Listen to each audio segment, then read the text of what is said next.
Tandaan niyo po, walang miyembro ng pamilya na habang panahon makakasama mo.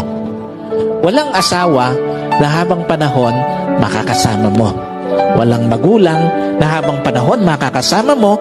Walang anak na habang panahon makakasama mo. And at the same time, wala din namang kapatid na habang panahon makakasama mo. Meron lang itinakdang panahon ang Diyos para makasama sila sa buhay mo.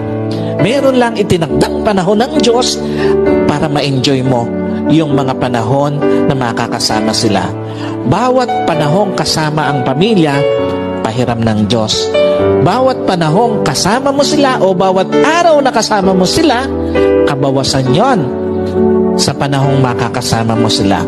At bawat sandali na lilipas, palapit ng palapit yon sa pagtatapos ng pahiram na panahon sa iyo ng Diyos. Kaya hindi dapat sinasayang panahon para sa pamilya, lalo na sa pagtataniman ng sama ng loob, lalo na sa pagkakait ng pagpapatawad, at lalong-lalo na sa paggagawa ng yaman. Napakawalang kwenta ng mga bagay na minsan hinahayaan natin na sayangin yung panahon na dapat kasama natin ang pamilya natin.